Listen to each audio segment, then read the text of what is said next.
বারবার ফ্যাসিস্টের পতন হয়েছে, কিন্তু ফ্যাসিজমের পতন হয় নাই। আমরা চাই সবাই সম্মিলিতভাবে শুধু ফ্যাসিস্টের বারবার ফ্যাসিস্টের পতন না, স্থায়ীভাবে আমরা ফ্যাসিজমের পতন চাই। আসলে প্রকৃতপক্ষে আপনারা বুঝতে পারছেন আমার কথা অনুযায়ী যে আমাদের কোনো পার্টির কোনো দোষ ছিল না, আমরা এটার মুখোমুখি ছিলাম না।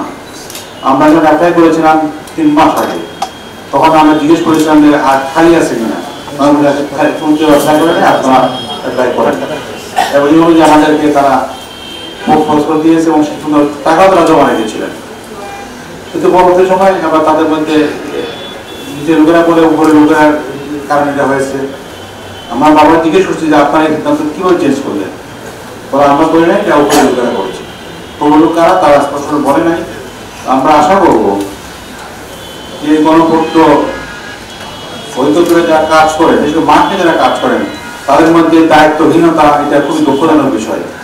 এবং আমাদের 2টি বন্ধ প্রতিনিধি দল, এবং তারা শুধু বন্ধ প্রতিনিধি নয়, আমার ছোট ভাই সদৃশ্য মঞ্জু ভাই, তার সঙ্গে আমার অনেক মত বিনিময় হয় এবং তাদের অনেক আমি করেছি আসছি। এই অবস্থায় তাদের এই ভূমিকাটা এটা খুবই প্রশ্নবোধক। তারা কেন করলেন আমি বুঝতে পারছি না। আমার বিষয় হচ্ছে তারা করতে পারেন এটা, তারা বলেছেন, আপনাদের বলেছেন যে তাইকে অ্যাপ্লাই করে নাই। এই এত বড় টাটকা মিথ্যা তারা বলেন কেন, এটা আমার প্রশ্ন এখন আছে। আমি মনে করি মন্ত্রণালয়ের পক্ষ থেকে তাদের তদন্ত দেখা উচিত যে কোন ব্যক্তিদের জন্য দায়ী।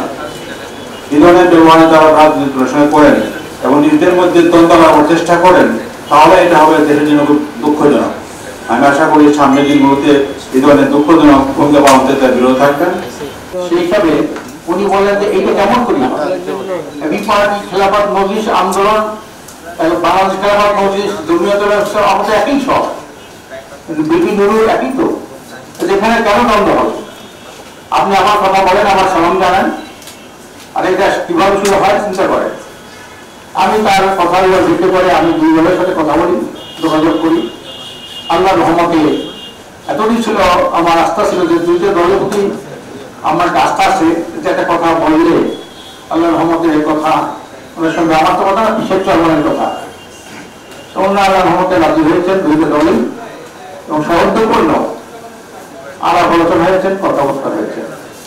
এটা আমার দৃঢ় বিশ্বাস যে আজকে স্বৈরাচার পতনের পরে যারা উত্থান শুরু হয়েছে, সে উত্থানের জন্য সকল পার্টির একটা অবদান আছে, এবং ভবিষ্যতে যে খেলাফত মজলিস এবং এই যে পার্টি সব অন্যান্য যে দল আছে, দেশপ্রেমিক ইসলামী দল, তার ঐক্যবদ্ধভাবে একটা চিরস্থায়ীভাবে একটা স্থায়ীভাবে এই দেশে একটা পথ পরিবর্তনের যে ধারা শুরু হয়েছে সেটা অব্যাহত রাখতে পারবে।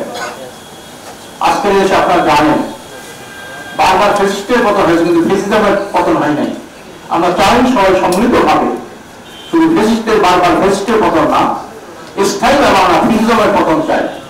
আর এই পতনের জন্য এই পার্টির একটা কর্মসূচি আছে, 1 নম্বর কর্মসূচি জাতীয় ঐক্য প্রতিষ্ঠা। এই জাতীয় ঐক্য প্রতিষ্ঠা এটা কিন্তু ওনার 1 নম্বরে কর্মসূচি আছে, 2 নম্বরে কেউ 5 নম্বরে, কিন্তু 1 নম্বরে সেটাকে সরকারি গুরুত্ব দিয়েছেন।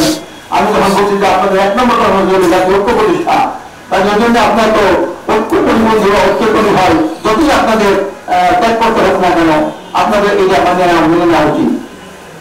আল্লাহ রসুল রহমত মেহেরবানিতে এই পার্টি তো অনেক বয়স ছোট হলেও অনেক যোগ্য নেতা আছে তাদের দলে।